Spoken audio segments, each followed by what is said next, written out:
Welcome to Playoff Central Live, presented by State Farm. I'm your host, Chris Miles, and that guy over there has more rings than you have fingers on your hand. 7 rings from Big Shot Bob. And great to have you on the show, and it's great to talk about these teams still on a championship quest. So we have 8 teams getting ready for the second round, but let's start with the MVP finalist in Joel Embiid, because we have an update on what's going on with him. Embiid out indefinitely with an orbital fracture and mild concussion. He suffered the injury with less than 4 minutes to go in Philly's closeout Game 6 win over the Raptors. There's no timetable for his return. It's not determined if he will need surgery or not yet. Remember, 4 years ago, Embiid had a left facial fracture, missed 3 weeks with that. Also has a thumb injury in his shooting hand. This year, Embiid played a career-high 68 games, and they struggled without him. You see their record below 500 without Embiid on the floor. And remember, Andre Drummond was on the floor. A lot of those games, they do not have him anymore. Here's Jimmy Butler showing some love to his former teammate.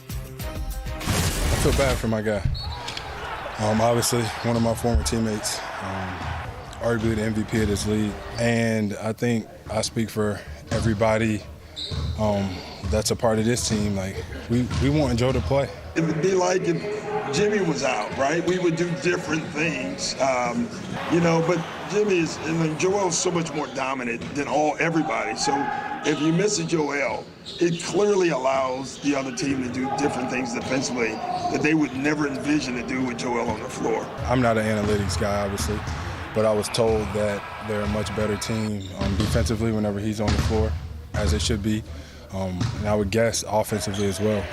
It's going to be a challenge, but, they beat us once without him. It may be harder for us than for James. You know what I mean? Like, I think James has no issues being more aggressive to score. James is such a facilitator with us because we have great shooting around him. We just got to make sure we have the right people around James when he's on the floor. I think that's vital. So this is Joel Embiid 4 years ago. Remember, he did have surgery then, teaming up with Ben Simmons. This time around, they don't know if he needs surgery yet. So for Philly, if Embiid is out for a number of games, how do they combat losing their MVP finals? Well, if you look at this team, it's set up good for James Harden to not shine, because you bring another superstar for occasions like this. We know Embiid has had issues with injuries, so now you got James Harden. Tobias Harris is saying he's an all-star.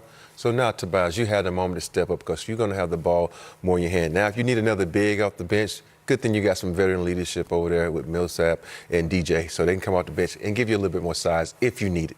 Now, you mentioned James Harden in round 1, scored 19 points a game, 10 assists a game.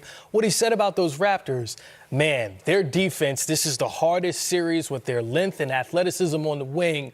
How did he adjust as the series went along to Game 6 where he started to look like himself again? I think James' quickness, he can spread the floor out a little more. If you see the pick and rolls, they were starting to set a little bit higher. Like in this clip right here, look how high the pick and roll is.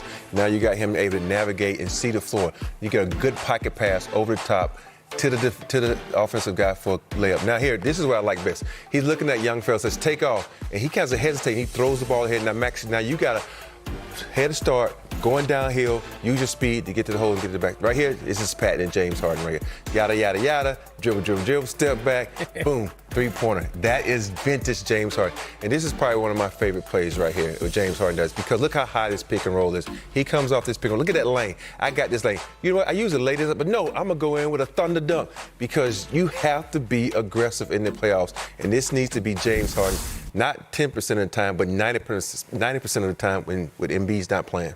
You said you have to be aggressive, and Tyrese Maxey, the young up-and-coming player for the Philadelphia 76ers, was that in round 1, and also, quiet as kept, Tobias Harris as well. How big are those two guys going to be in this series against the Heat? Well, we know what Maxey did in his last series, but to me, my eyes are going to be on Tobias, because Tobias has been that forgotten man, because we've been talking about the big three, Embiid, Harden, and Maxey, but we kind of forgot about this guy.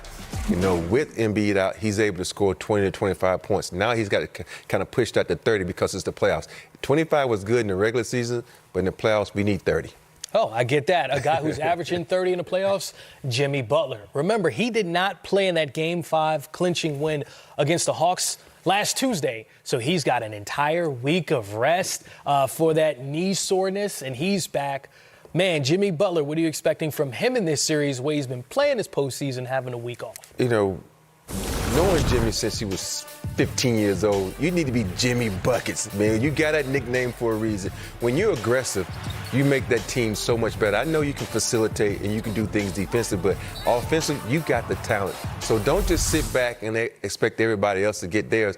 Go out and get yours, because once you get yours, that's going to make it easier for everybody on that team. Jimmy Butler now with the Heat looking to burn his former team. So what's your prediction for this series? Heat resting and healthy, 76ers without their star center. I think because the Heat has home court advantage, I'm going to say the Heat in 6. Oh, the Heat in 6. The team with the best record in the Eastern Conference, not too far out on a limb. How about the reigning Eastern Conference champs and your reigning Finals MVP, Celtics, Bucks? What does his absence mean for that Sixers-Heat series? It means a shorter series for sure. And if the Miami Heat are going to play against Sixers at least 2 games without Embiid, that's a real opportunity to be up 2-0. I feel bad for Joel. Led the league in scoring, led the league in usage, led the league in 40-10 games. But here's something I want to point out to you, Nicole. You know what's not up there right now in that highlight? Scoring time of the game.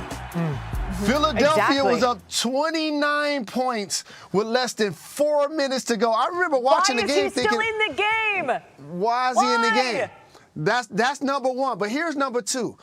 You got to finish series when you can. The Toronto Raptors were so banged up and injured at the beginning of this series, Philadelphia had a chance to close it out in Game 5. You know what they did?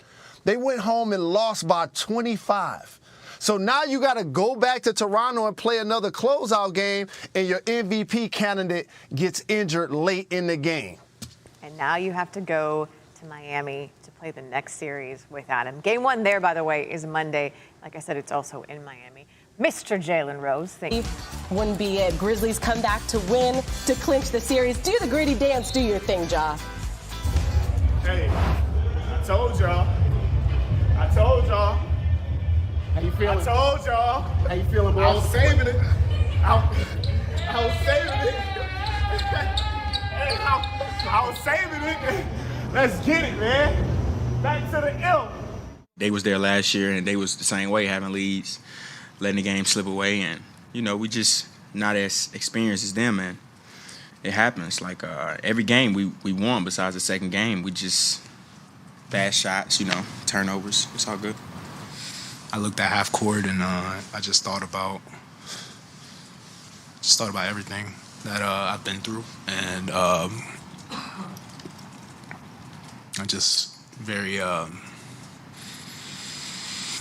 just appreciative of how far I've come, and the guys I have in this locker room, and the honor it's been to